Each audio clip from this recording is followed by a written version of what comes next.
Good morning, guys. How is everybody today? I hope you had a good evening last night. We are back with part 19 of the Darrell Brooks trial, the jerk, the crybaby, the little man child that drove through the Waukesha Christmas parade in 2021. We are at jury instructions that she can't get through because he's being a baby. I think we're still in jury instructions. She just put him in the other courtroom again. Let me say hi to everybody. Why is Carla number 3? Isn't there more than 3 of you in here? Oh, maybe not. Okay, never mind then.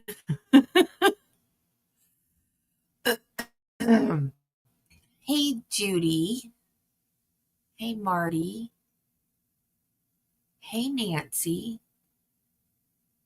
Hey, Carla. Wait, I thought I saw Jennifer. Oh, hey, Jennifer. She's at the very top. She was first. That's why I missed her. Darrell, where do you get this stuff, Judy? Seriously, I read that and I was like, oh my God, how does this woman find this stuff? Darrell's father lived in Sparks, Nevada. He got angry. Well, imagine that. He got angry while working at a casino and called in a bomb threat. Twice. Then, for whatever reason, Darrell made a bomb threat for his father against the casino. Remember we were talking about absentee fathers yesterday? I don't think this one would have helped if he'd been there. Oh, man. Jeez, oh, flip. That is insane. Hey, my JJ. Hey, I'm sorry I missed you. You were at the very, very top. I didn't scroll back far enough.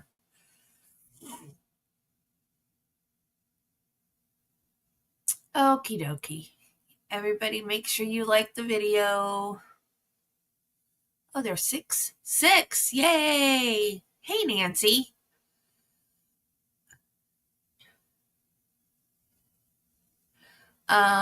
Also to my lurkers, hello to my replay crew.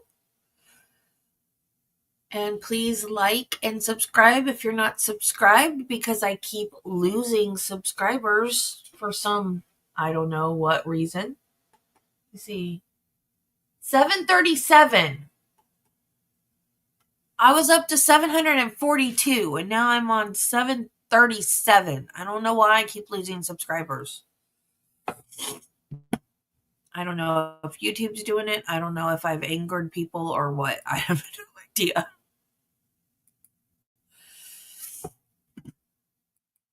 As long as you guys still love me. Because you're the reason I get out of bed in the morning.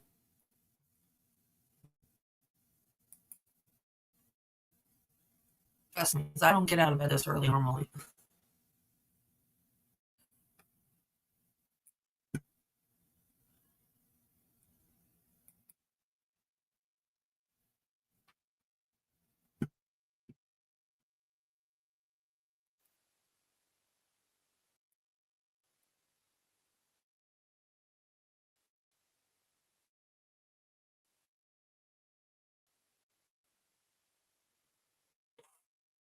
Sometimes he's so still.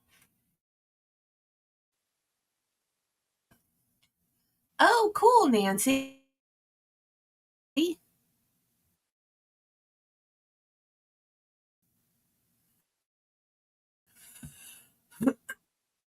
Come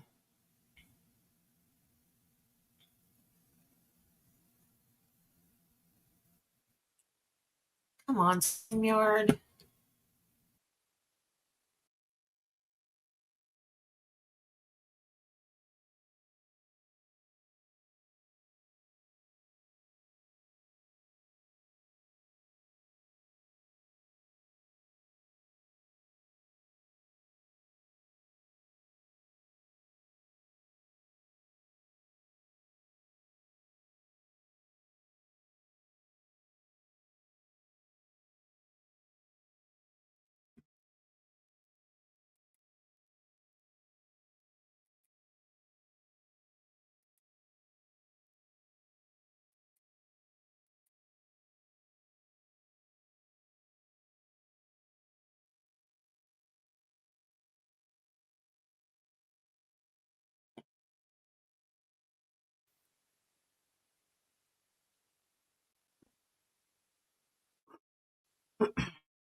defiant, although at times he may wait for me to make my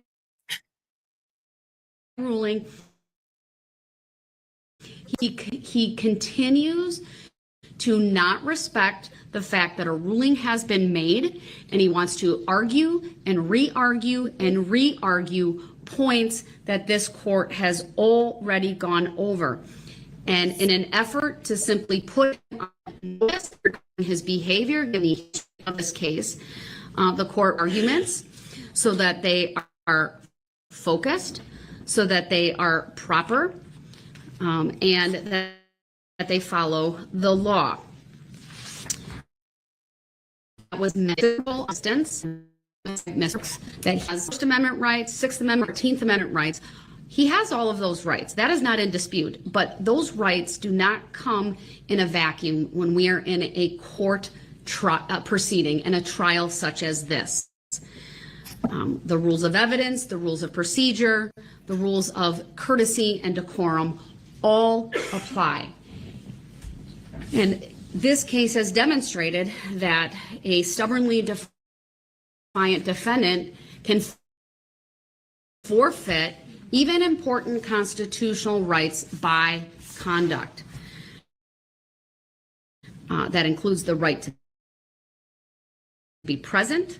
It included the right to present further witnesses and testimony, and it included the right of the defendant to testify on his own behalf.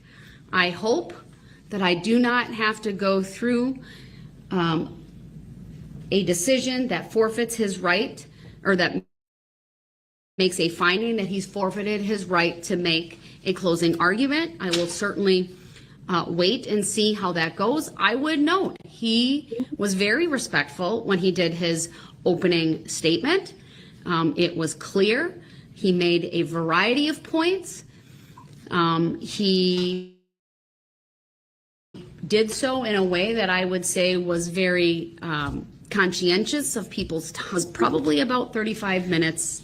I may be off a lip at his length when he did his closing argument, but he has been removed from this courtroom, of this court of courtesy and decorum.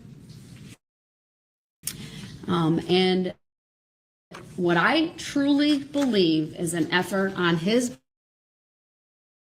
part to continue to delay and lengthen these proceedings. I've said it before, I'll state it again. It is essential to the proper administration of criminal justice that dignity, order, and decorum be the hallmarks of all court proceedings in our country.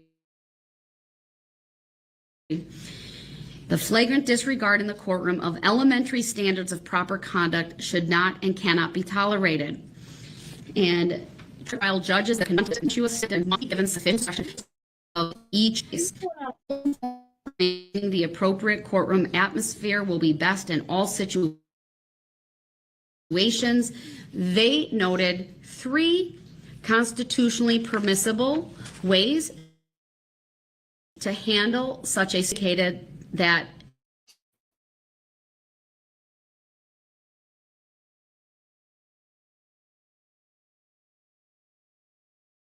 technology that we now have in this brand new courtroom was not available then.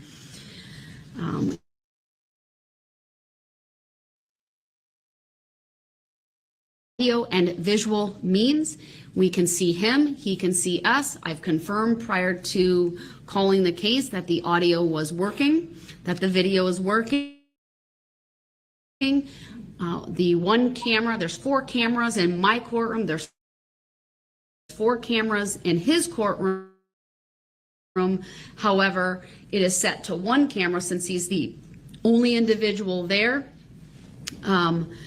Other than the bailiffs, but I'm talking about as a party to the litigation. My courtroom includes one that would normally be on the witness stand that has been zoomed out so as to capture a lot of and camera on this table that is viewable in the camera angle, and she is still present within, meaning viewable within that as well.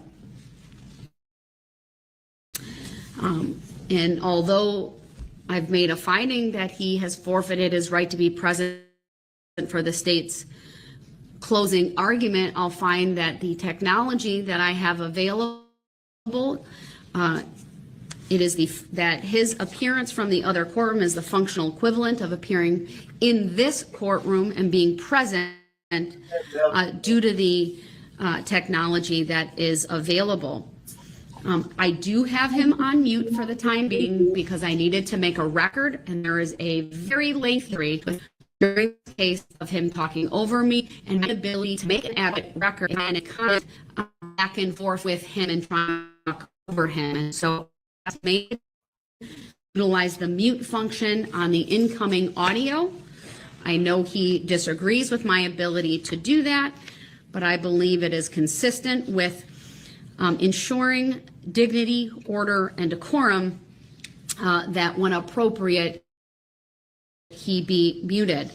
I will advise Mr. Brooks once again that although he has lost his right to be present, as soon as he is willing to conduct himself consistently with the decorum and respect inherent in the concepts of courts and judicial proceedings, that includes not interrupting the court, that includes respecting when the court, if he disagrees with it. So with that, I will advise him that once the jury is brought out, I will unmute him. I expect that he will be respectful of them, and I expect that he will not interrupt as the court goes through the couple of final jury instructions I need to go through, including the reading of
This is ridiculous. They keep putting new stuff on this program.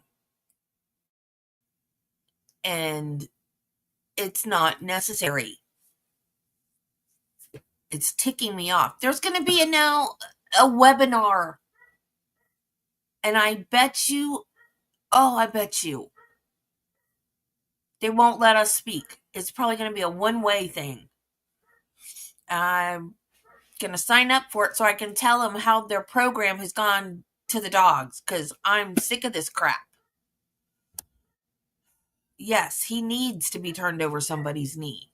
Absolutely, he does. And so does StreamYard. And the people who bought it. Tired of this crap. Happens every morning and every evening. In the day, actually, it goes kind of smooth, but in the morning and in the evening, it's ridiculous. I'm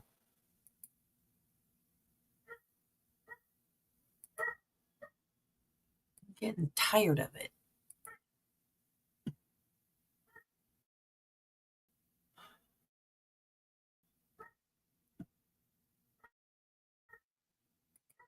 Come on, StreamYard. You can do this. I have faith in you. Not really, but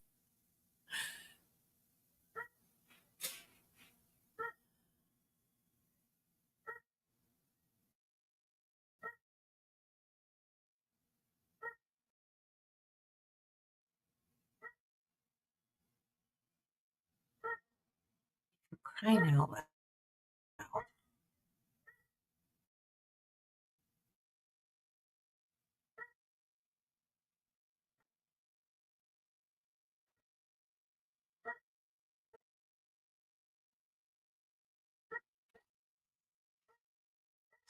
I can see it on the bottom. There it goes.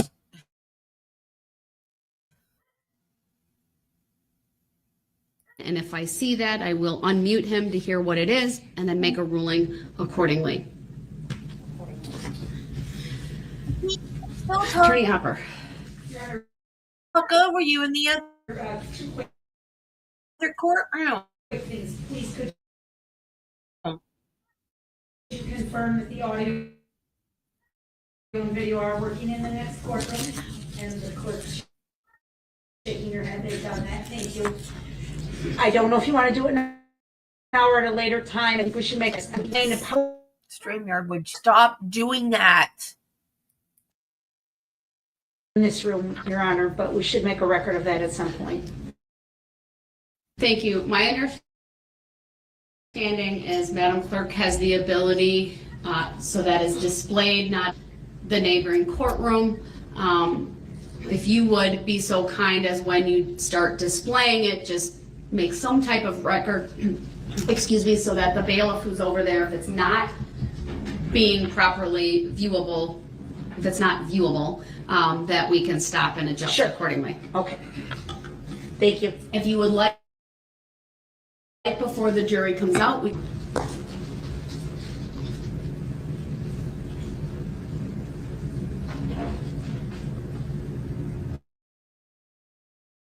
Probably not. That's why I didn't. Madam Clerk, would you confirm with the clerk over there that the PowerPoint is also viewable? They can see it. All right, and it should be similarly to what we see. So the monitors will display the camera that Mr. Brooks is appearing, that is on Mr. Brooks on the left-hand side of the TV, and then the 4 cameras for this courtroom are on the right-hand side, but it's probably up the screen is the PowerPoint. The monitors in the courtroom that Mr. Brooks is in are no different than what they are here. He would have one at the table, but there would also be the very, very large TV monitor above the clerk over there. It would be very similar to what is here if he were present in this courtroom. And again, I know that the diagram, it's probably not the most easily seen from a camera, but it's really no different than what I'm looking at the moment. So I appreciate you asking that I make a record of that. I would further make a record that there are headphones on the table where Mr. Brooks is currently available should he want them. All right, then are you turning off all right, PowerPoint? Let us know when you need that function, and then Madam Clerk will be able to make that viewable in both courtrooms. Very good, thank you. All right, with that, the jury is to be brought out.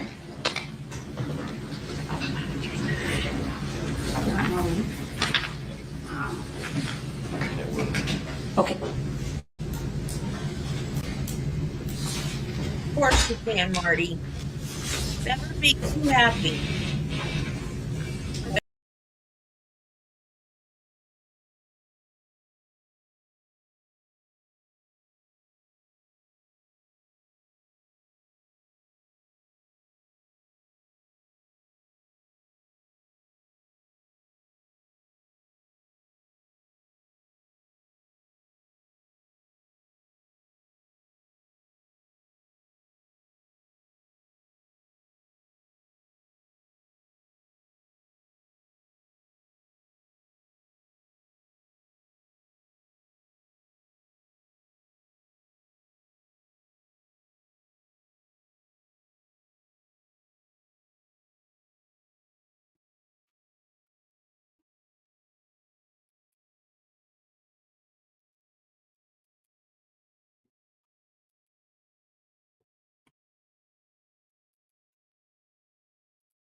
All rise for the jury, please.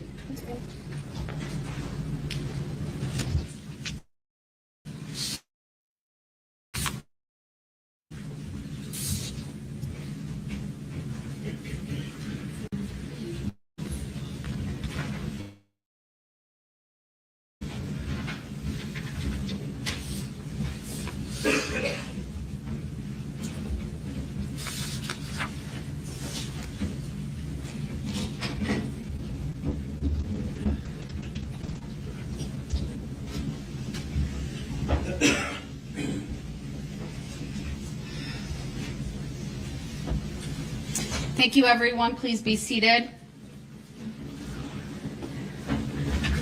Ladies and gentlemen of the jury, when I read the jury instruction to you previously regarding credibility, I had a prior version of the jury instruction. Now, what I read to you in the very beginning, or at the very beginning of this case, was the most recent. I am going to read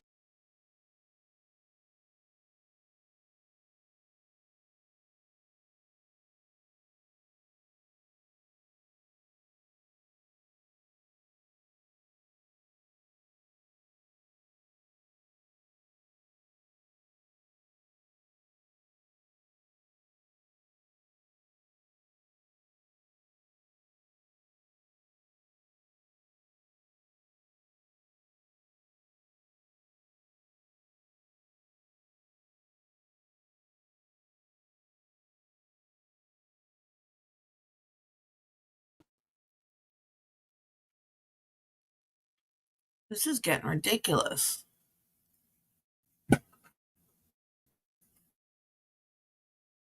deliberation room. It will have the complete instruction, and it's in your based on the witness's race, national origin, religion, age, ability, gender identity, sexual orientation, education, income level, or any other personal characteristic.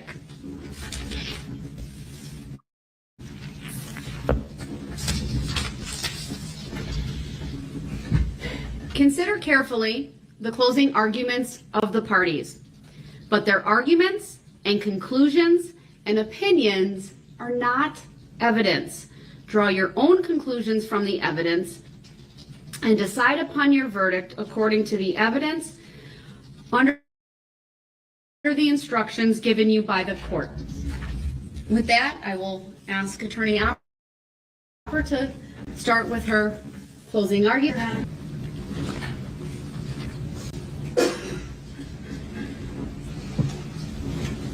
Oh, hold on one second. Mr. Brooks, do you have an objection? Nothing. I thought I was supposed to be unmuted. You are now. All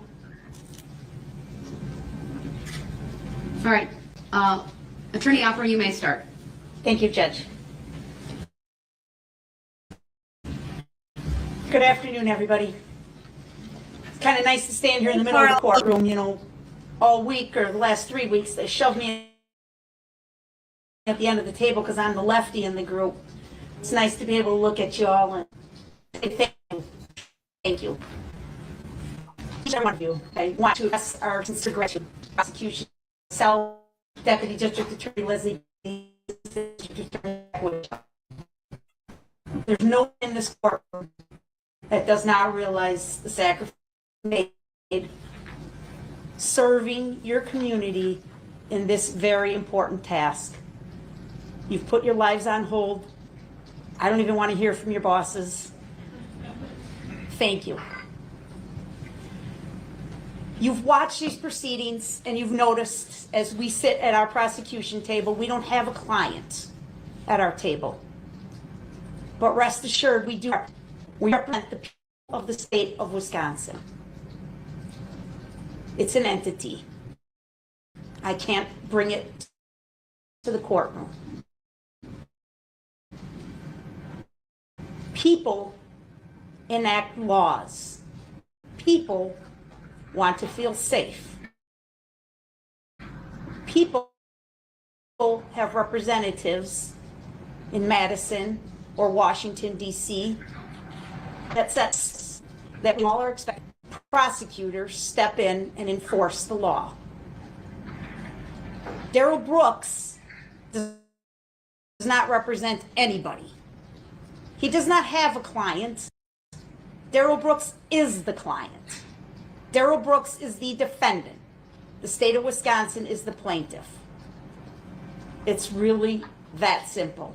And it's consistent with any other criminal case you've ever heard about at any other time in any other jurisdiction. It runs the same, no matter what state or federal.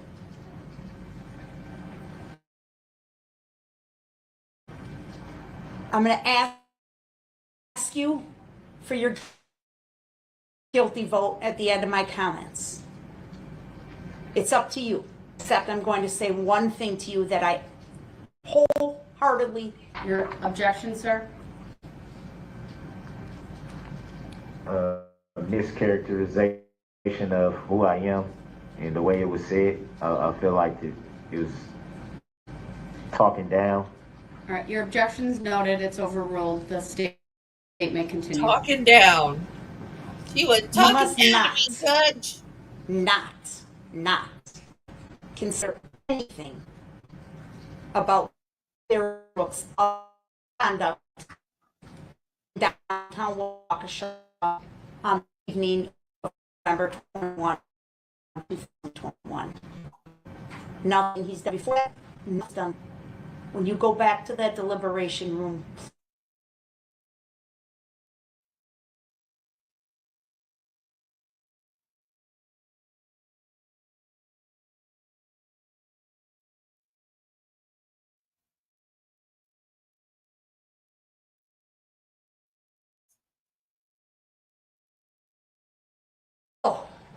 what are the charges against Darrell Brooks? Thank you for your patience in listening to the jury instruction.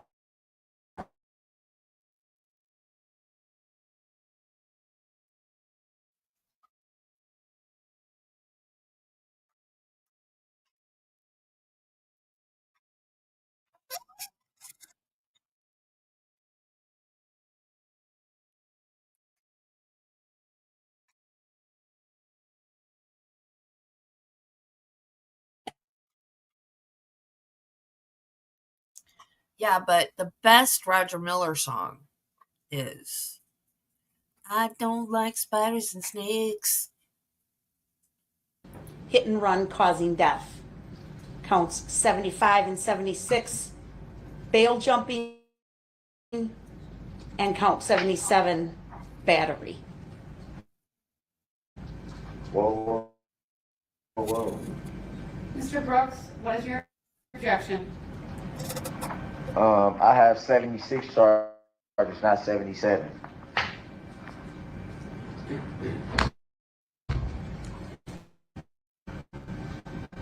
It's a mischaracterization of the charges. That is correct. It is count 68 through 70, I believe, and then 74 through 75, and then 76.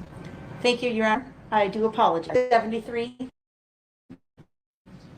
74, 75, 76 is battery. I object for that misstatement.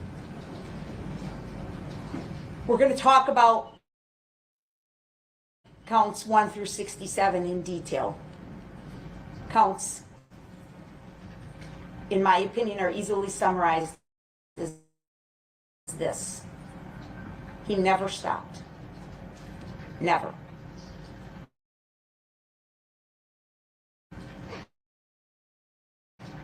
Bail jumping, he was out on bail for 2 files in Milwaukee County, facing felony charges there. He was ordered to not commit any further crimes. You should find him guilty of bail jumping. Battery, that relates to the split lip and black eye suffered by Erica Peterson. We told the story kind of backwards. We started with the battery for background.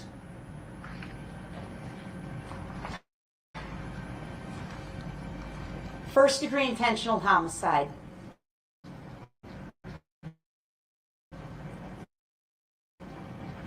did Darrell Brooks cause the death of the victim, a victim? Did he act with intent to kill, meaning either the mental purpose to take the life of an, or was aware that his conduct was practically certain to cause the death of another human being? Count 1, Ginny Sorensen. Count 2, Lee Owen. Count 3, Tamara Durant, Jane Kulik. Count 5, count 6, Jackson Sparks. Those are the individuals who lost their lives because of the conduct of Darrell Brooks.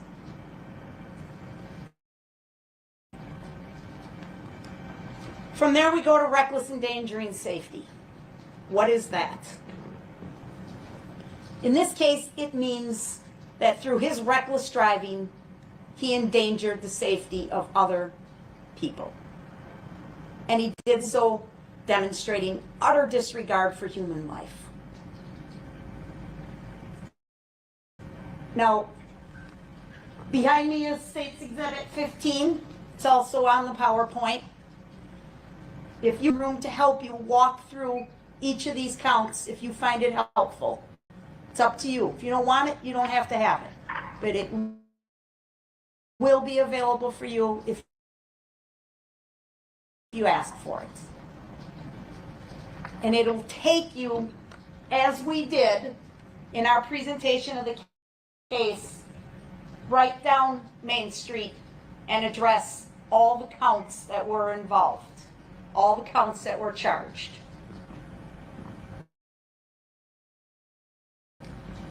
To prove reckless endangering safety, and I'm just going to go back one slide, nowhere do you see there that we have to prove any degree of, Judge Doe will instruct you that somebody has to be physically injured. Now, Detective Casey told you that was the standard we used in deciding of all these hundreds of thousands of people who is included in these charges. Physically injured to be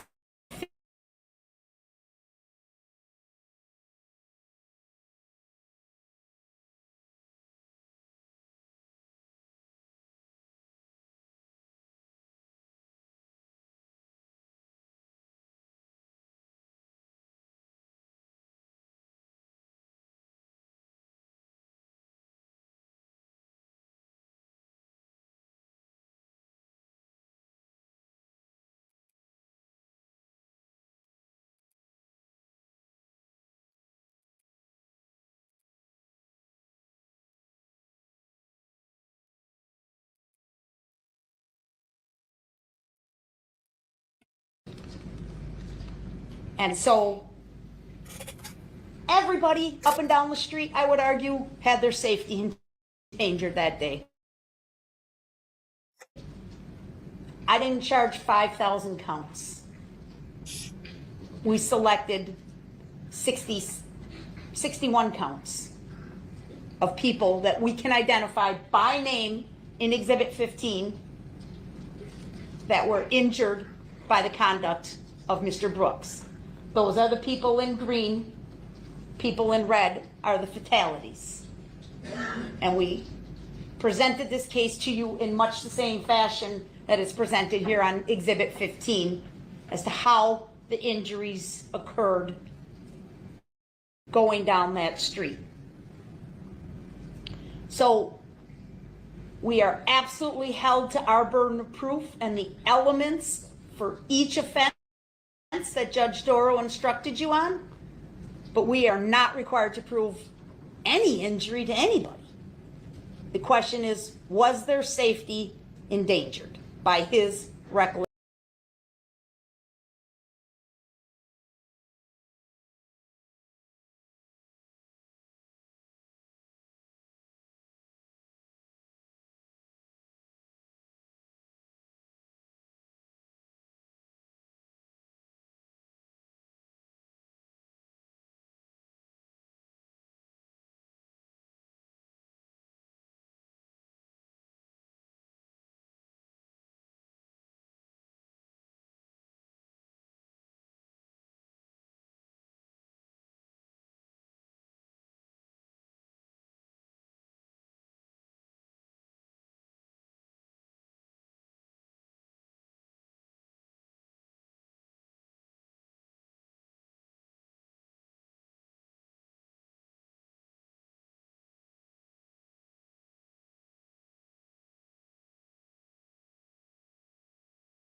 It's an entity.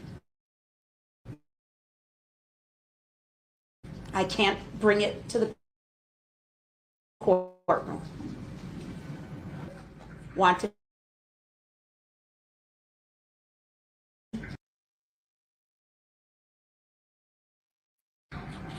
that sets standards, rules that we all are expected to live by.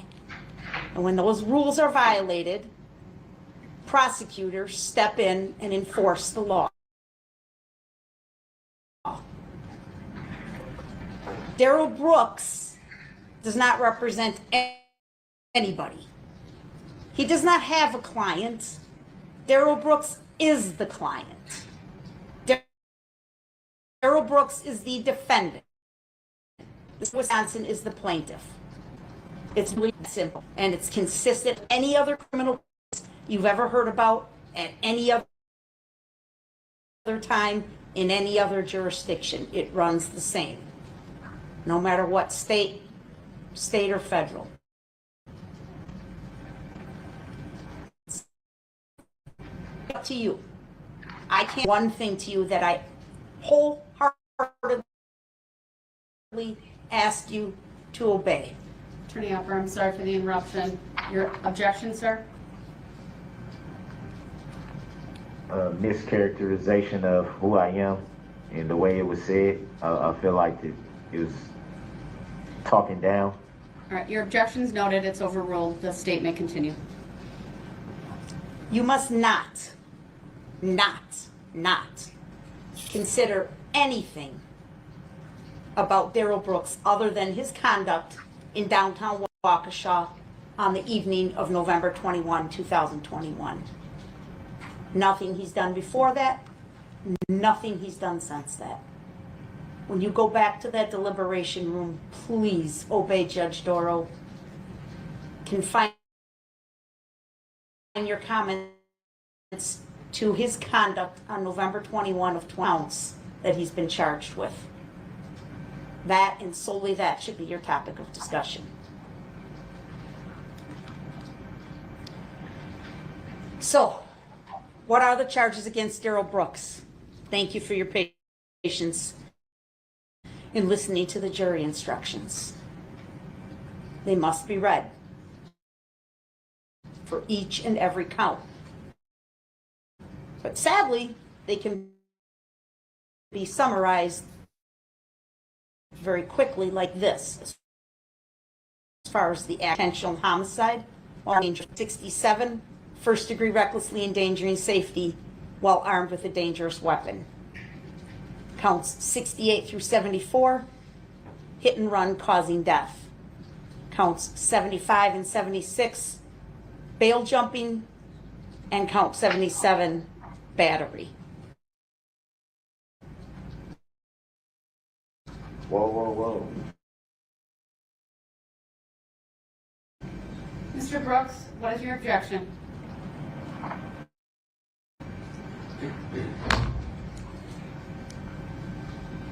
It's a mischaracterization of the charges. That is correct. It is sustained. It should be count 68 through. Thank you, Your Honor. I do apologize for my math skills. 68 through 73, 74 and 75 are bail jumping, and 76 is battery. I apologize for that misstatement. We're going to talk about counts 1 through 67 in detail. Counts 68 through 73, hit and run causing death, in my opinion, are easily summarized as this. He never stopped. Never. Bail jumping, he was out on bail for 2 files in Milwaukee County, facing felony charges there. He was ordered to not commit any further crimes. If you believe he was involved in any of the conduct charging counts 1 through 67, you should find him guilty of bail jumping. Battery, that relates to the split lip and black eye suffered by Erica Peterson. We told the story kind of backwards. We started with the battery for background.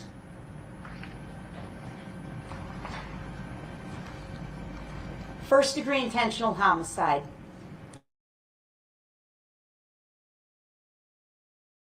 Judge Darrell. Did Darrell Brooks cause the death of the victim, a victim? Did he act with intent to kill, meaning either the mental purpose to take the life of another or with another human being? Count 3, Tamara Durand. Well, I got.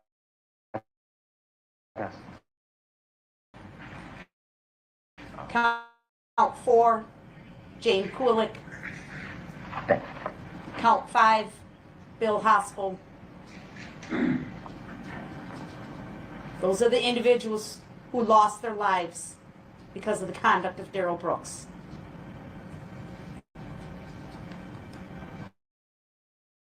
From there we go to reckless endangering safety. What is that? In this case, it means that through his reckless driving, he endangered, and he did so demonstrating utter disregard for human life. Now, behind me is State's Exhibit 15. It's also on the PowerPoint. If you choose, you may have this chart with you in the deliberation. It's up to you. If you don't want it, you don't have to have it. But it will be available for you if you ask for it. And it'll take you, as we did in our presentation of the case, right down Main Street and address all the counts that were involved, all the counts that were charged. Nowhere do you see there that we have to prove any degree of injury to anyone. Never once did Judge Darrell instruct you that somebody has to be physically injured.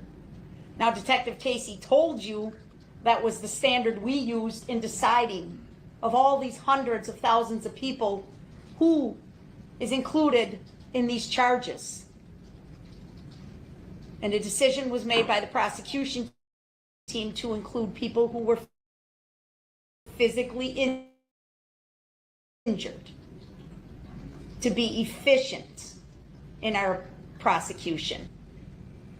Everybody up and down the street, I would argue, had their safety endangered that day. I didn't charge 5,000 counts. We selected 61 counts of people that we can identify by name in Exhibit 15 that were injured by the conduct of Mr. Brooks. Those are the people in green. People in red are the fatalities. And we presented this case to you in much the same fashion that is presented here on Exhibit 15 as to how the injuries occurred going down. We are held to our burden of proof and the elements for each offense that Judge Darrell instructed you on, but we are not required to prove any injury to anybody. The question is, was their safety endangered by his reckless conduct, his reckless driving?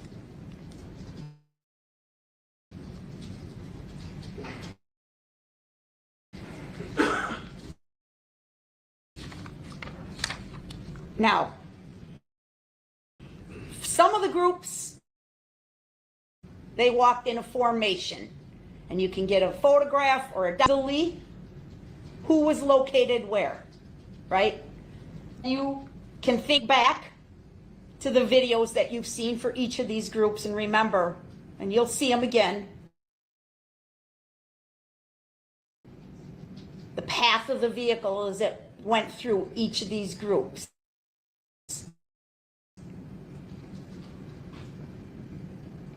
This is South Band, point Exhibit 21.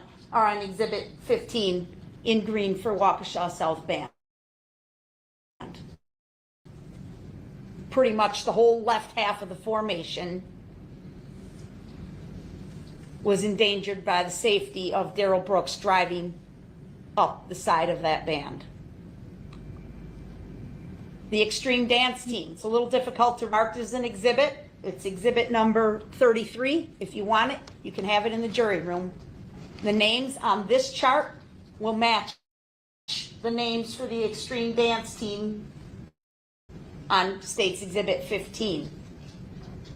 All of the girls that were struck and injured as they marched with the extreme dance team, plus some people on the back that were handing out candy or serving in support roles as the unit made its way down the street. The dancing grannies, State's Exhibit 54, the formation that they marched in, who was located where, and your recollection of how that SUV zigzagged through that group. And you can just see the names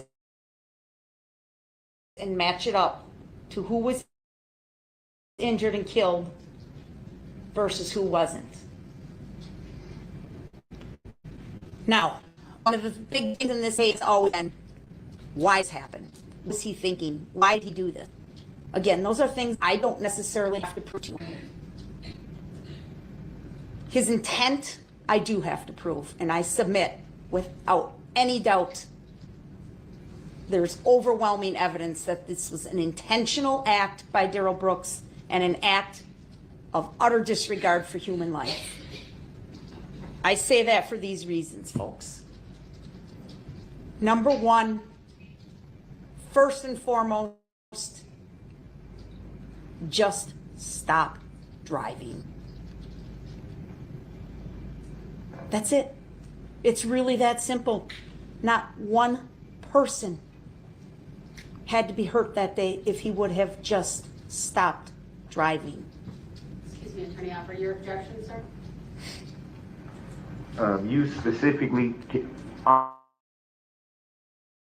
sorry, can I be heard? Your objection, sir? I didn't, in your jury instructions that intent cannot be, you can't look into someone's mind, I think is what it says, to find intent. So how could that be characterized as someone knowing for sure intent or not knowing for sure intent? You're making an argument. You'll have an opportunity to do that later. Your objection's noted. It's overruled. The state may continue. I apologize. We showed you at the very beginning, remember our first witness was Sergeant Warner, the man who was the incident commander for the parade. We put up another map. I think it states Exhibit 1. You can have that if you want it. Shows all the positions of all the police officers and the reserve officers, the barricades, the squad cars. How do I know it was intentional? Because even Darrell Brooks told Detective Carpenter, no reasonable person would drive upon this area, see the squads with their red and blues on, see the officers in the street with their bright yellow vests, see all the people milling around, see the floats lining up and the participants getting ready, and not know to drive safely, slowly, and obey officers. The barricades help us prove it was intentional. The police presence help us prove it's intentional. The parade participants help us prove it's intentional. And the parade spectators help us prove it's intentional. Excuse me, Attorney Hopper, your objection, sir? Speculation as to what the alleged defendant said he saw. It was never. Your objection's noted. It's overruled. This is closing arguments, not the evidentiary phase. Go ahead, Attorney Hopper. So how can Objections noted. It's overruled. Continue, Attorney Hopper. Honking the horn. Quite interesting They missed so many witnesses if they heard the horn honking. Some of them said they did at the beginning of the parade. Yeah, I heard a horn honk.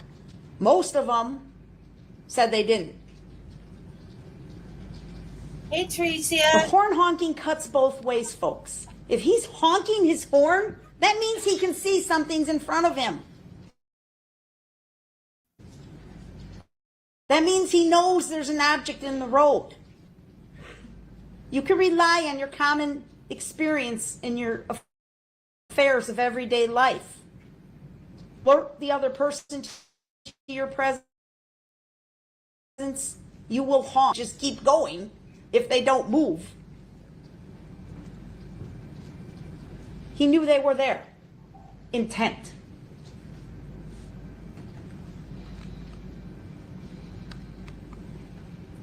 I've skipped one. I'm sorry. Going back to my street, number 15, I failed to include the Catholic community team from the Catholic.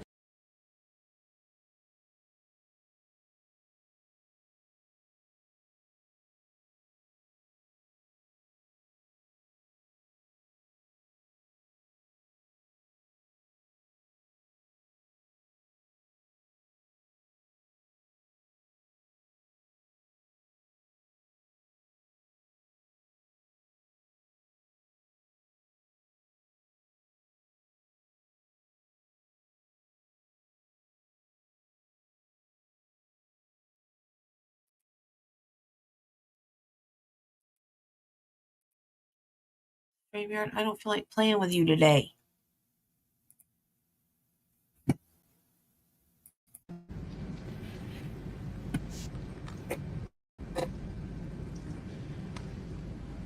The parade started. This is the starting point, or at least near the beginning, right? This is the area. We showed some videos of the groups passing by in this area.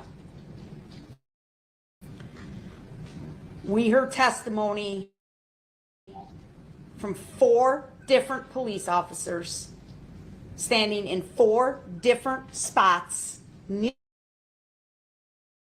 here, telling of their 4 different efforts to stop him. Testified that this red SUV blew. I'm in a police uniform. I have an unmarked squad, but I have my red and blues on, and he blew past me. He gets down here to the corner where Detective Casey is standing. Detective Casey runs out into the street, gets close enough to put his hand on the hood of the car. He keeps going. He comes down, turns on the main street, gets in this north.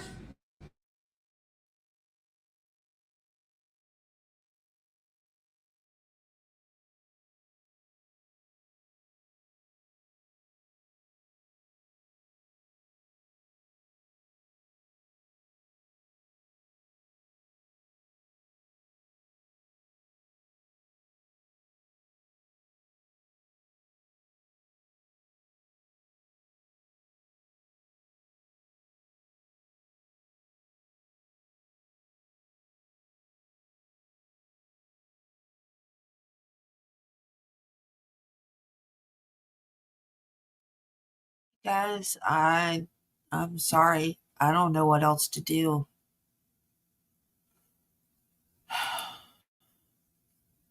It just isn't going to work today. Yes.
any doubt, there's overwhelming evidence that this was an intentional act by Darrell Brooks and an act of utter disregard for human life. Number one, first and foremost, just stop. That's it. It's really that simple. Not one person had to be hurt that day if he would have just stopped driving. Excuse me, Attorney Hopper, your objection, sir? You specifically, I'm sorry, can I be heard? Your objection, sir? I didn't know if I was on mute or not. You're not? You specifically said in your jury instructions that intent cannot be, you can't look into someone's mind, I think is what it says, to find intent. So how could that be characterized as someone knowing for sure intent or not knowing for sure? He was paying attention when she was reading jury instructions. He was just pretending like he wasn't. He's such a creep. Intent. You're making an argument. You'll have an opportunity to do that later. Your objection's noted. It's overruled. The state may continue. I apologize. We showed you at the very beginning, remember our first witness was Sergeant Warner, the man who was the incident commander for the parade. We put up another map. I think it states Exhibit 1.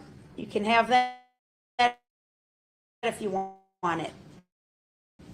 Shows all the positions of all the police officers and the reserve officers. How do I know it was intentional? Because even Darrell Brooks told Detective Carpenter, I could tell something was going on downtown. No reasonable person would drive upon this area, see the squads with their red and blues on, see the officers in the street with their bright yellow vests, see all the people milling around, see the participants getting ready, and not know to drive safely, slowly, and obey officers. The barricades help us prove it was intentional. The police presence help us prove it's intentional. The parade participants help us prove it's intentional. And the parade spectators help us prove it's intentional. Excuse me, Attorney Hopper, your objection, sir? Said he saw it Sir, was never. Your objection's noted. It's overruled. This is closing arguments, not the evidentiary phase.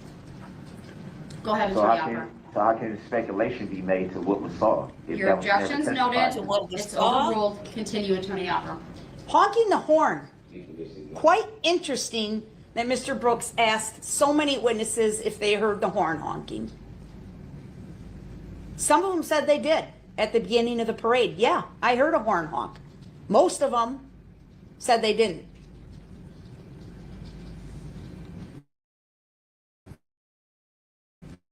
The horn honking cuts both ways, folks. If he's honking his horn, that means he can see something. You can rely on your common experience in your affairs of everyday life. If you see something in the road and you want to alert the other person to your presence, you will honk. But you do not have the green light to then just keep going if they don't move. Oh, that's true too, Marnie. I didn't think about that. He knew they were there. I thought he threw them away.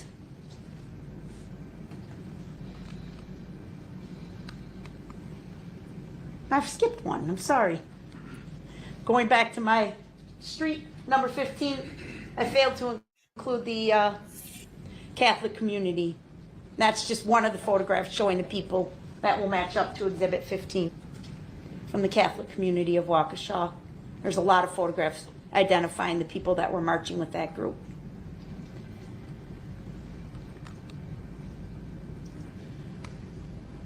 The parade started. This is the starting point, or at least near the beginning, right? This is the area. We showed some videos of the groups passing by in this area. We heard testimony from 4 different police officers standing in 4 different spots near here, telling of their 4 different efforts to stop him. Intentional. Sergeant Wanders back here testified that this red SUV blew by me. I waved both arms over my head. I'm in a police uniform. I have an unmarked squad, but I have my red and blues on. And he blew past me. He gets down here to the corner where Detective Casey is standing. Detective Casey runs out into the street, gets close enough. He keeps going in this area of East Avenue to the south and Buckley Street to the north. This is where he encounters Officer Schneider and Officer Buttrin. They each make a separate effort to stop him, and he keeps going. 4 police officers. It's intentional. He had plenty of opportunity to just stop anywhere along the way. One of the officers testified to it. I think it was Officer Schneider. This was an accident, and he mistakenly wandered onto the parade route after passing all this, and he mistakenly wandered onto the parade route. At any point, all he had to do was stop. They could have paused the parade. They could have moved the barricades and escorted him out. He didn't. It was intentional. He went on for 4 blocks. 4 blocks. It was intentional. He reached speeds of approximately 30 miles an hour. That's intentional. He plowed through 68 different people. 68. How can you hit 1 and keep going? How can you hit 2 and keep going? How can you hit 3 and keep going? Didn't faze him a bit. He kept going until he got to the end, and there was no more bodies to hit. It's intentional.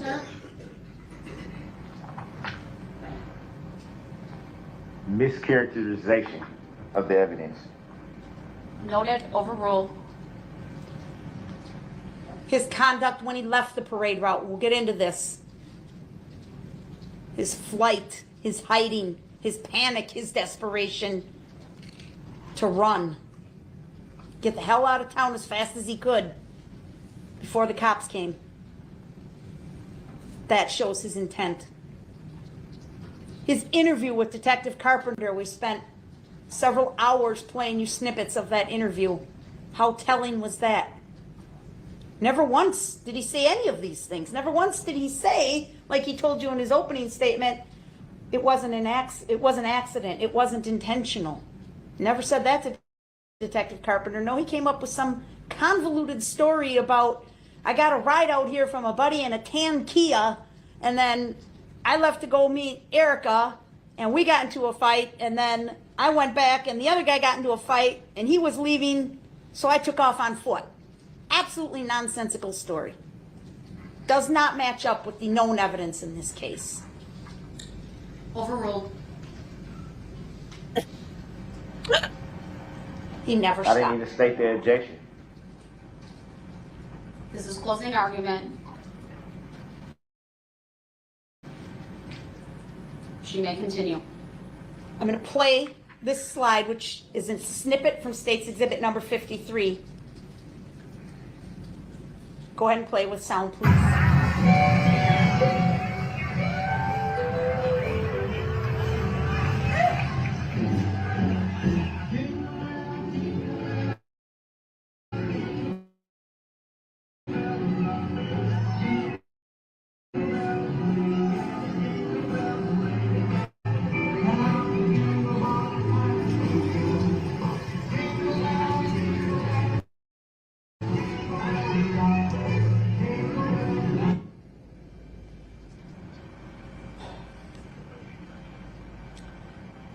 snippet that I selected because I thought it really captured the environment that so many witnesses tried to explain to you, right? It's a Christmas parade. People are there with their families, their little kids, their grandkids, their neighbors, their friends, strangers, standing next to strangers. That's what's going on Main Street. While that's going on Main Street, this is going on. Remember this? This is the gas station on the corner of Barstow and North Street. While the units are marching down Main Street, entertaining the crowd, Darrell Brooks is driving recklessly. He's enraged, and he's arguing with Erica Patterson. Why is this important? This is important because before he even gets to the parade route, this is how he's driving. He drives the wrong way down North Street and then acts like it's everybody else's fault in the world. Your objection is noted. It's overruled. You may continue, Attorney Opper. When he finally pulls into the gas station, he rolls down his window and yells at the driver who's properly stopped at the stoplight that it's somehow that guy's fault that Darrell Brooks is trying to drive the wrong way down North Street. And from there, the rage continues. We get to this point, State's Exhibit number 3. Please play.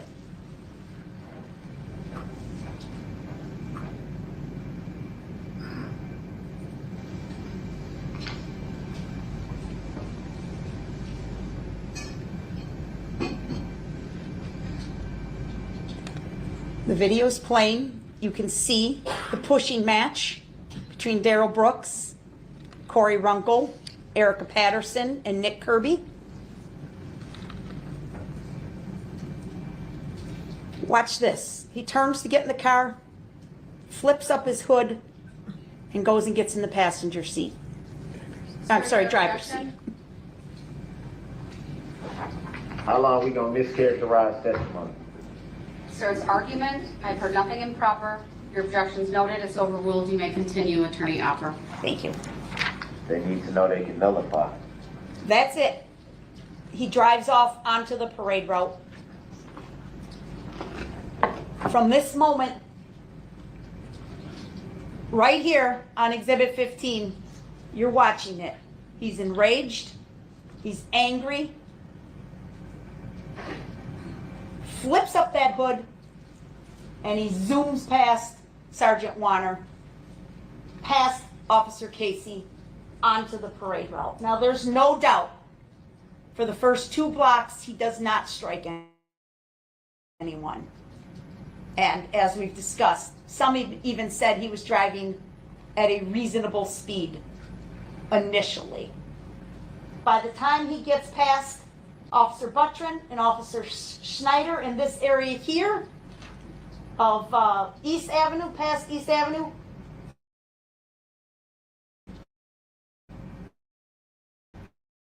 and clearly once he gets past Barstow, that's where it starts, right? That's where it starts. With Remax and hot air balloon.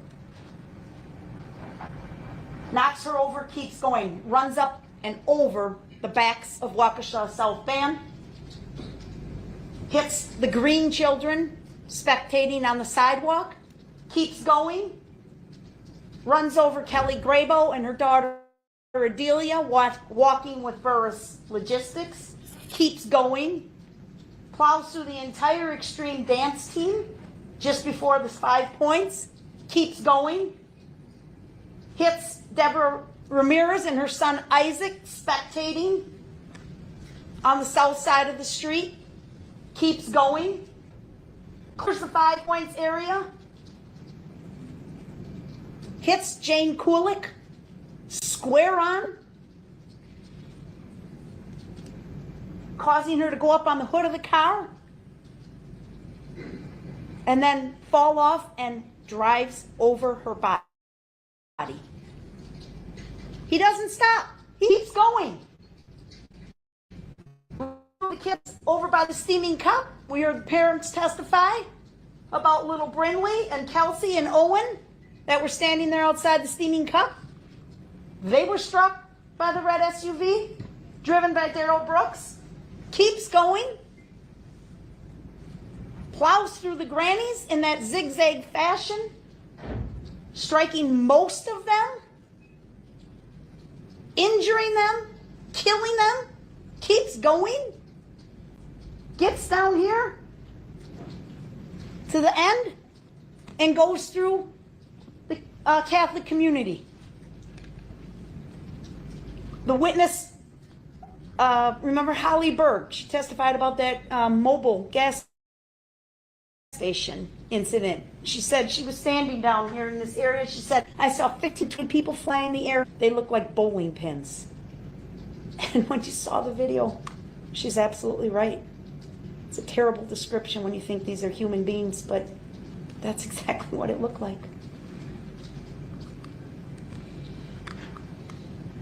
When does the intent exist? Doesn't have to be even for a second. I'm not telling you who set out that morning to cause this carnage. But when he became enraged back here, he didn't give a damn who or what was in his way. He intentionally went on. I'll show you. Motive. I don't know why he did this. Folks, I don't know why. Other than the rage. He's right. You cannot read minds, neither can I. But the law doesn't require you to. The law gives you a way to reach a conclusion as to what is somebody thinking, and it's right here.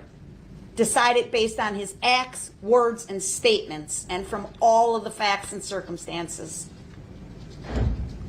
I've already been through many of them. I want to show you what I mean. Look at this. Was there room for him to get out? This is way back at the beginning. This is Officer Buttrin's squad video. Way back at the beginning.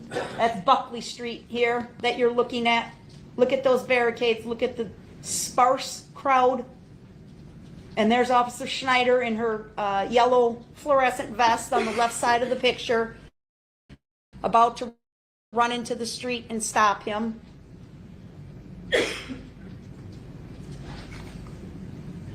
Intent. I'm going to play this video for you because, folks, for me, this is where it becomes crystal clear. You watch this video, the first thing you're going to see if you direct your attention to the left side of the screen is you're going to see him hit Nicole White. Knock her to the ground and keep going. Now, if that was the end of the story, you may sit here and say, Madam DA, I don't know how you conclude intent from that. Maybe it was an accident. Maybe he didn't mean to do it. But watch what happens in this video after he knocks Nicole White down and tell me this does not prove intent. Please play.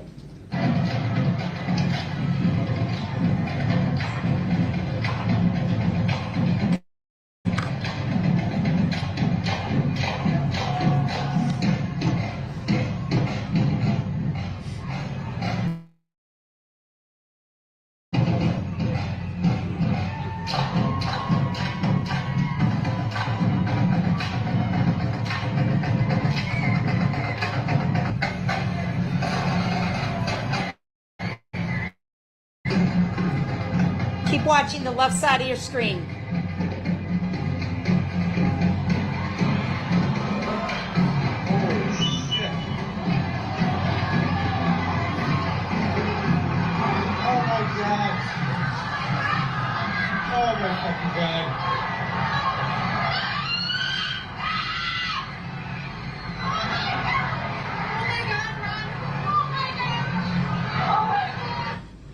That's intent, folks. No reasonable person is going to come across a group of teenagers playing band instruments, drive over them, and keep going. That's a still shot of the same thing. That's intent. I'm sorry to interrupt your objection, sir. How can you tell the jury what they supposed to think? Proper argument, your objection's noted, it's overruled. You may continue. I would argue that it's, Attorney Alper. I would say that it's improper, and I move Mr. for a Brooks, I've made mistrial. my ruling. I'm going to mute you if you don't follow the rules. Exhibit I move for a 1, mistrial. Exhibit 152, Did he just move for a mistrial? clearly intentional. Did he just conduct. move for a mistrial? 52. Clearly intentional conduct. States Exhibit 93. We asked the court to take time to have you go look at this car in person because it's remarkably amazing that this damage was caused by human beings. That's intent.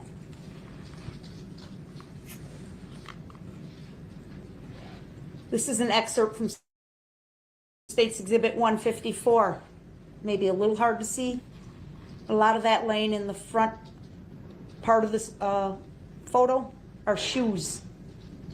Remember what Dr. Vidritsky said about the shoes and the feet, the scuff marks on the toes and the ankles? Look at all the shoes laying in the street. This is the area at the end when he ran through the Catholic community. All the shoes laying there because of the velocity. Remember, the medical examiner talked about the velocity. It's not just the speed, it's the velocity. The power that these people were knocked right out of their shoes. Isn't speed and velocity the same thing? That's intent.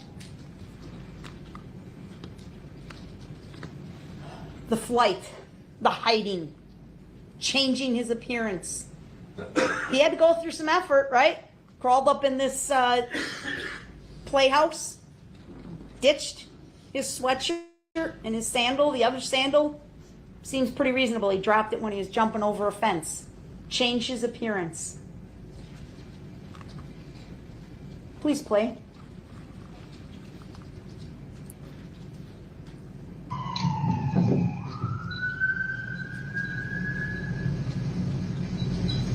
Excuse me.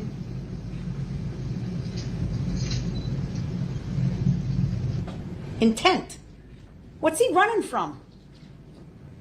What's he running from if he's just a lost guy with no ride back to Milwaukee? What's he running from as there's cops, sirens wailing in the background?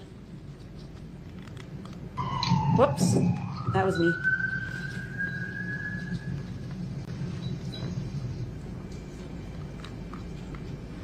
So, State's Exhibit number 130. Put that up here quickly. You can take this one. Thank you. I'm not going to go through this whole thing, folks. Suffice it to say, after Officer Skolton tried to stop the threat at that intersection at the top, Wisconsin Avenue, and he blew through the barricades there and drove south on West Avenue over to Prospect Court, cutting through the yards and ditching the vehicle on Maple.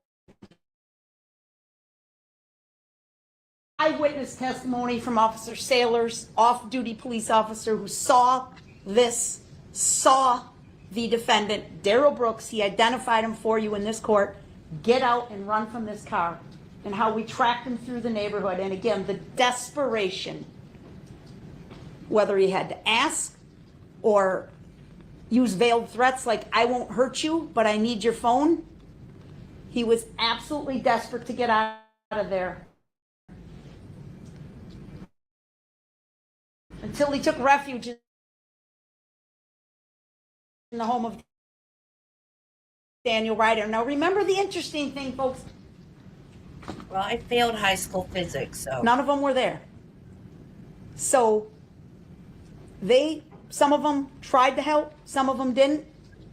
Daniel Ryder did, and it's actually probably a really good thing that he took him in, because it stalled, right? It stalled them from keep running, kept them in one place until the cops could close in and get there.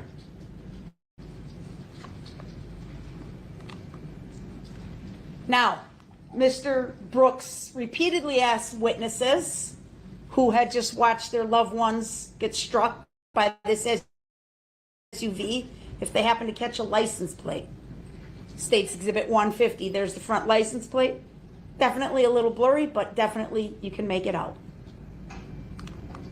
State's Exhibit 151, there's the rear plate. State's Exhibit 175, there's Darrell Brooks in his music video with the same car and the same license plate. There's the key to the Ford that was found in Darrell Brooks' pocket. There's no doubt Darrell Brooks is the person responsible for this. Because this man in this picture is the same as this man in this picture wearing this sweatshirt. And again, it's a little hard to see, but you can ask for these exhibits in the jury room if you want. The photograph, you can see this design on the front of the sweatshirt if you look close enough. This is a sweatshirt from the play set that has Darrell Brooks' DNA on it, according to the crime lab. That's him right there. That's Darrell Brooks driving off into the parade. That's Darrell Brooks driving in the parade. That's Darrell Brooks driving in the parade. That is also Darrell Brooks driving in the parade. And so is that. And he kept asking people about the tints on the window. Well, guess what, folks? You don't need to see the tints on the window when the windows are rolled down. And there's clearly one person in that vehicle in every one of these photos. And it's that man. And it's that man. And it's that man. Darrell Edward Brooks Jr., date of birth 2/21/1982, on his identification card issued by the state of Wisconsin. In all capital letters, Darrell Edward Brooks Jr. This was in his pocket when they arrested him. He doesn't. So this entire shenanigans that he's presented to you through his questioning of witnesses about I'm not Darrell Brooks and that's my name and I don't know who that is and I don't consent to being called that name. It's just nothing but a distraction. It's Darrell Brooks. It's the man who drove through the Waukesha Christmas parade and killed people, injured people, endangered. I'm sorry, your objection, sir? Your Honor, with all due respect, I would appreciate the quote-unquote language what does she mean by shenanigans and this and that and the third? Sir, your objection's noted. It's overruled. The state may continue. Well, can she tone that back? Because if that was me, if I would have said Mr. something Brooks, like your that, it would have been a objection problem. is noted. It's tone that overruled. These are back? closing arguments. There's nothing improper. It's I noted. just It's wanted to- overruled. She may I continue. just wanted to be fair. You'll have Your an Honor, that's it. opportunity to respond, sir. Please let her finish. So I can rebuttal? Yeah, stupid. Go ahead, Attorney Opper. Thank you. You I'm get going to conclude my comments with this, folks.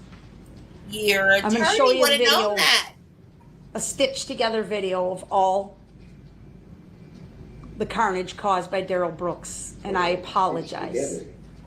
It's together. This is important that you know what he did. It's important that you think about the women like Nicole White, Graybo and her daughter, and Jane Kulik, who were just there with friends and co-workers supporting a local business. The teenagers marching in the band, representing, wearing their school colors. It's important. The boys and girls with the Blazers baseball team and their coaches doing nothing more than handing out baseball cards. Hey, Ken. The young girls in the extreme dance team. Can you imagine how many hours they spent practicing that routine? He drove right through them without a care in the world. The grannies dancing their way down the street, perfect step, every one of them.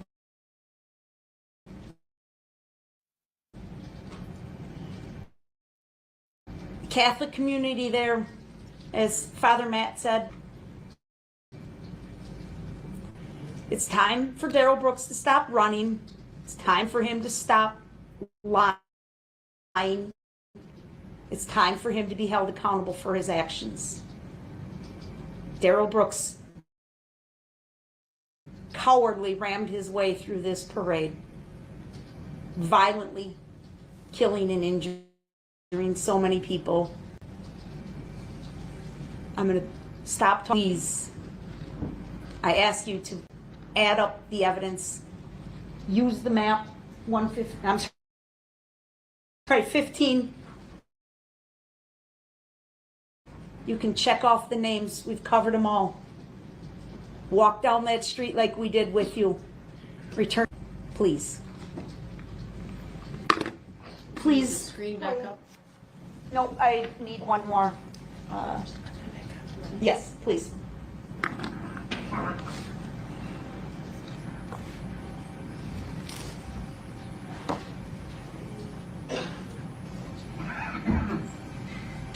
Go ahead.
He doesn't know that he could be taking notes on everything she's saying and get up there and rebut it all.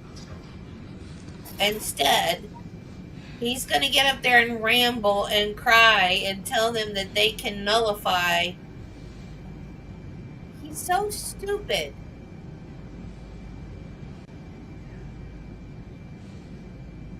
Yet I honestly believe he is smart enough to have figured it all out. But he's so selfish and so inside himself that he didn't want to figure out how to do it. He wanted to do it his way.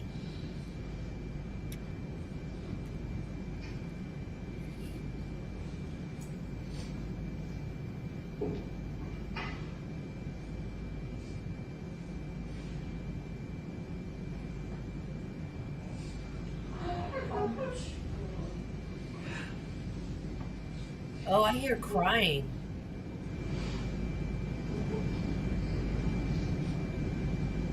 Is that coming from the jury or the gallery?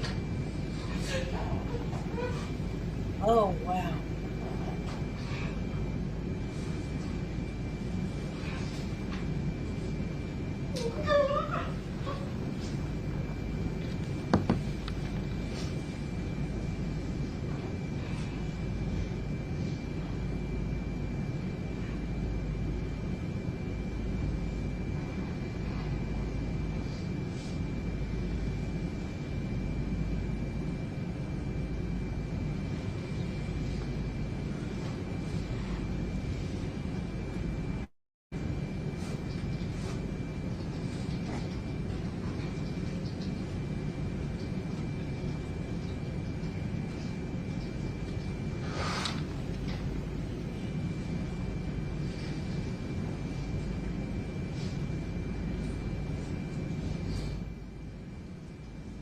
Yeah, I figured that.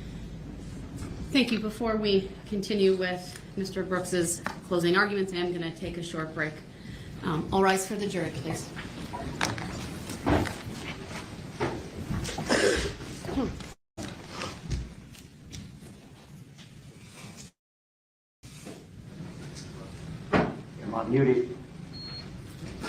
No.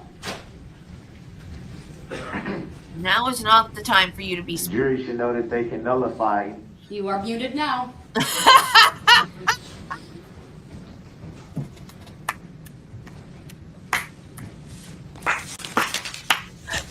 was awesome.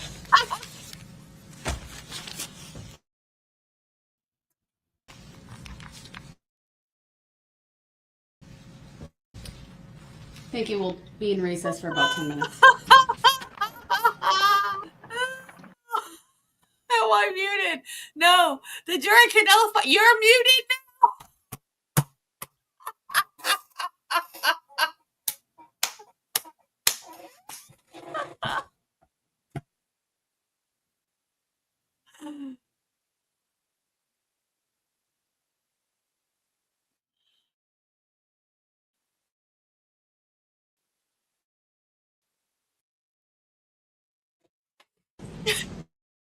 Record to reflect the jury is coming out. Maybe she said anything about that.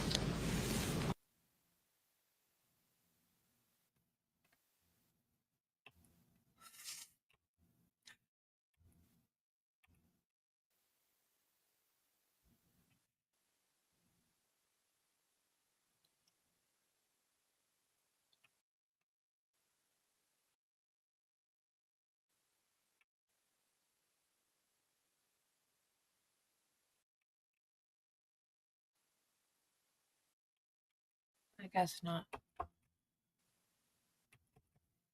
I trust you are ready with your closing argument, sir. I'm ready to address subject matter jurisdiction as well, too. That request is denied. Just for the record, I was addressing it for both courtrooms here in courtroom number, I think it's 20. Mr. Brooks, I'm going to bring the jury out. Are you prepared to present your closing argument? I would like for you to prove subject matter jurisdiction on the record, Your Honor. I'm not addressing that any further than I've addressed already, sir. There's a written decision. I remind you of that. In that written decision, did I receive, well, actually, I didn't receive anything. Was there copies made? Mr. Brooks, I'm going to ask you one more time. Are you prepared with your closing argument? I'm going to have the jury brought out. There is no other legal arguments I need to address from you at this time. I'm informed of what you're saying. I was merely asking, was there copies made of your, you said written decision? Sir, my written decision has been filed into the record. That is done electronically. You were provided with a written copy previously. You have that, sir? Yeah, because I don't have it. As a courtesy, I'll have my clerk print off a copy and provide that to you. Is it proven subject matter jurisdiction? Your objection to the lack of jurisdiction has been noted repeatedly on the record. It is a meritless argument. I've indicated that in my written decision as to why there is subject matter jurisdiction, and I will continue forward with the final stages of this trial, which I hope include your closing argument and then the final instructions to the jury. I would hope it proves subject matter jurisdiction on the record too. All right, I will instruct the jury to come out. For the record, the written decision is once again being provided to the I defendant. accept for value and return for value this document, as it is not based in lawful law, and it does not prove subject matter jurisdiction whatsoever. Refers to some complaint that was filed in the name of a trust, not my name. Were you aware of that, Your Honor? Mr. Brooks, the jury has been asked to be brought out. I mean, I've requested that they be brought out. They're on closing argument. Were you aware of that, Your Honor? Or is that a tacit agreement that you don't have to answer any questions as a public servant? All rise. So that is a tacit agreement.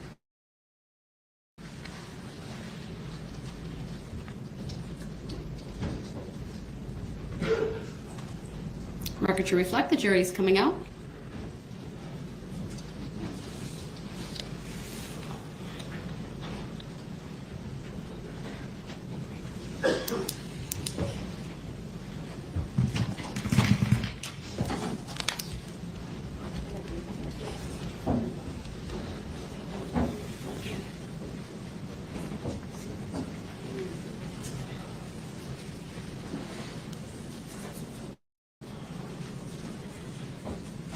Thank you, everyone. Please be seated.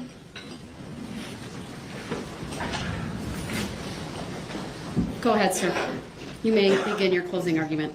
I'm not ready to begin closing arguments. So this is your opportunity to provide your closing argument to the jury. Please start. I've started the timer of 1 hour. I'm informed of that, Your Honor, but I'm not ready to proceed as I don't understand the reason why the questions asked before the jury was present were not answered. There are issues that needed to be addressed outside of the jury, as you always say, which I don't understand why. The jury deserves to Mr. need Brooks, to know. this is your opportunity to present your closing argument to the jury. Please do so. I'm informed of that, but the jury needs to understand the truth, their rights, and their duties, as they have not been informed of their truth, their rights, and their duties. Mr. Brooks, the court has begun the instruction process. I read 73 pages this morning, and into the early afternoon, I have another 30 plus pages to read. Did you inform They will be the jury? informed of the law. Did you inform them that they can Mr. nullify the Brooks? law? Mr. Brooks, you do not have that right to request that. And Were I'm they advising informed? you, one more time, this is your opportunity to provide your closing argument. Please begin. I intend to when ready. I just want to know if the jury was informed that they can nullify the law. Mr. they Brooks, are- you that have they no have right the to power. make that argument to the jury. It's true, they have the power. All right, I'm going to excuse the jury. They should know that they have the power. Please rise for the jury.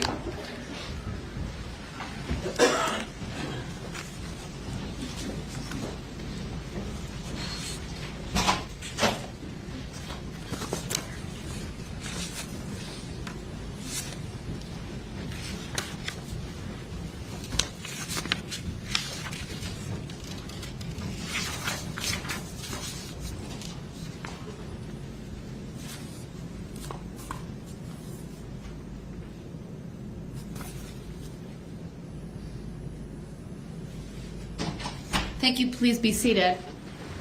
Mr. Brooks, you do not have a right to request jury nullification directly from this jury. I direct your attention to the Bjerkes case, Bjerkass, that's State versus 163 Wisconsin 2nd 549. While you are not in, the jury has the power to nullify. They don't have the right to do so, and no party has the right to instruct or to request an instruction or to argue jury nullification. You may talk in terms of fairness in general terms, but you may not go further.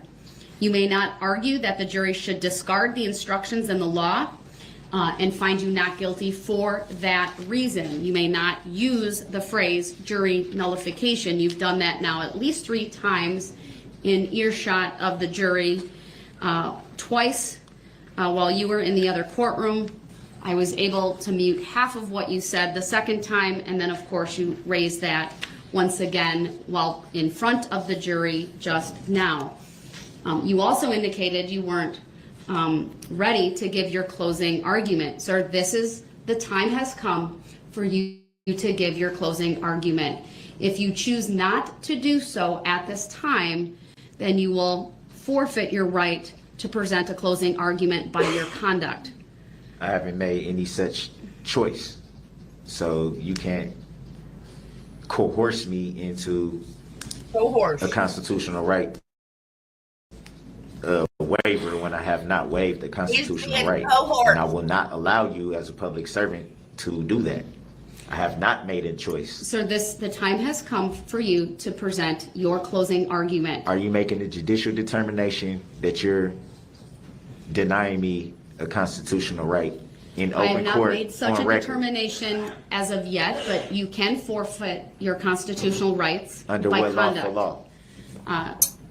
Illinois versus Allen, State versus Anthony. Illinois versus Allen does not reference anything pertaining to rights when talking about In closing State versus statements. Anthony, Illinois the Supreme versus Court Allen. of Wisconsin referenced both that decision when it essentially extended the reasoning or adopted the reasoning of Illinois versus Allen to then find that a defendant could forfeit an important constitutional right by conduct. In State versus Anthony, it was not the right to be present in the courtroom, it was the right to testify. Okay, so none And of those the that you just reasoning- named have anything to do with the closing arguments, Your Honor. You've used Illinois versus Allen repeatedly to, when it comes to me being removed from the courtroom. Not one time did it bring up anything dealing with a closing statement or a closing argument. So how's that same statute being used for something that it doesn't even refer to or pertain to? Mr. Brooks, the Allen decision, Illinois versus Allen, and the Anthony decision, which is State versus Anthony, are two examples of cases where a defendant lost a very important constitutional right because that right was forfeited by the conduct of that particular defendant. And that was to be present in trial, correct? The right to present a closing argument is no different. Because it is not evidence, it could be said that it doesn't even rank as high as the right to testify, which is guaranteed by the constitutions. Which I was denied the I'm right not to prepared to be make able to that ruling testify to. here yet today, but I will tell you this, sir. The time has now come for you to present a closing argument. There will be no further delays. It's I not a will not delay. be taking any further adjournments for you to prepare. You were advised yesterday that this court would proceed today with instructing the jury and with the parties making their closing And you arguments. made that while It is violating up- my constitutional Sir, right. please don't interrupt me because Well, you've now you did. interrupted me a couple of times. No, once. So let's Twice. make that correct. Once. That's the third time. Okay, now you can say two. So, Mr. Brooks, I'm advising you yet again, the I time don't has now consent to come. being called That's that another name, Your Honor. interruption. The time has now come for you to present your closing argument to this jury. You And- were brought back over to this courtroom for that purpose. I'm going to let them That's know. another interruption. No, I'm going to let them know that they have rights and they should be told, informed of the truth. It's not me Are trying you to telling give. me, sir, that it's you are not trying going to give. let me ask you a No, hold question. on. I'm not trying to give any Sir, you're jury interrupting instruction. me and you haven't let me finish. So are you telling me that you are going to disregard my very clear directive to you to not bring up the topic of jury nullification? That's not what I said. That's why I'm asking you. I don't understand that question because that's not what I said. Sir, you may not argue jury nullification I'm to going this to jury. inform them of the truth. So you're going to inform them that they have the power of jury nullification. They do have the. You just said on the record that they have the power for. Sir, I direct your You attention just said that. once Did you again. not just say that, Your Honor? Sir, You the said I couldn't jury- instruct them.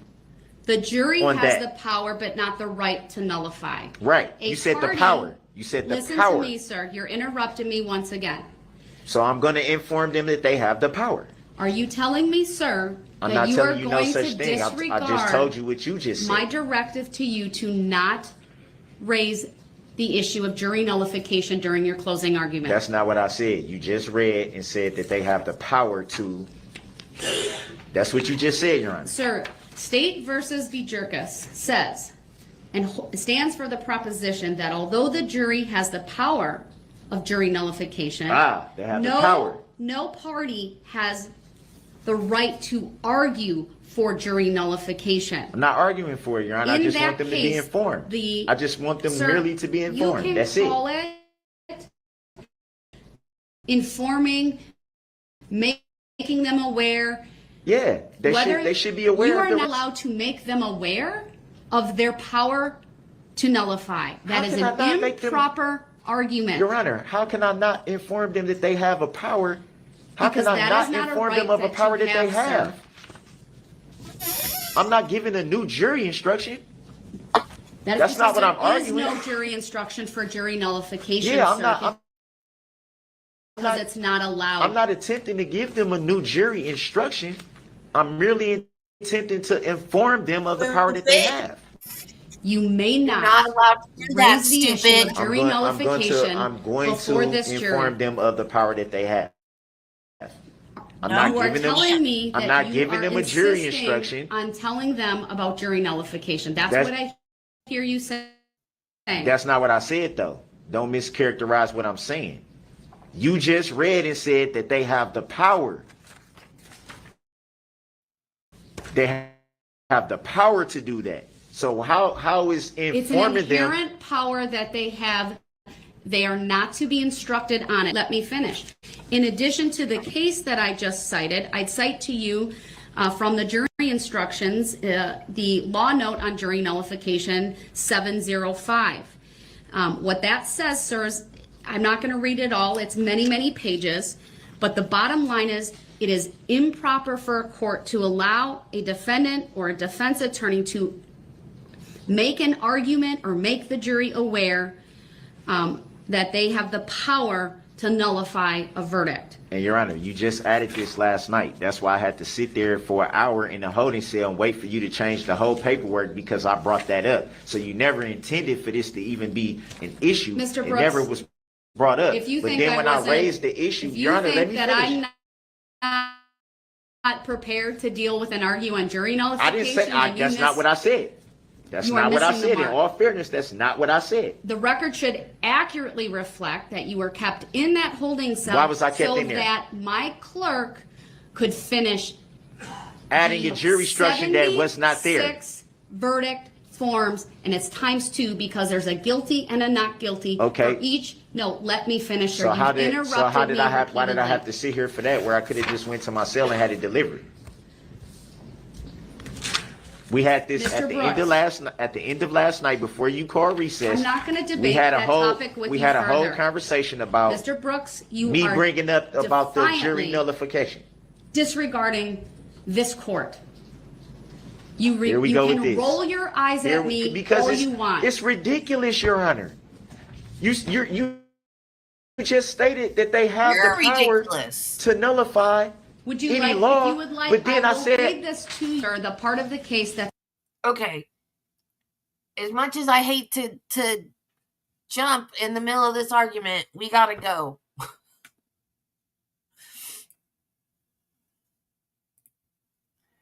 We gotta jump over because we're trying to catch up with the live on the hidden body murder trial. So we gotta go. So we'll pick up in the middle of this tomorrow, and his his closing, and what's tomorrow's Friday, right? We might not get done with him till next week because the sentencing with the victim impact statements was long, because there's a lot of victim impact statements. So we will finish with that, with the closings and the verdict tomorrow. And yeah, so now we're going to switch over to the hidden body murder trial, and I will see you guys over there in a minute. And it should redirect, Marty.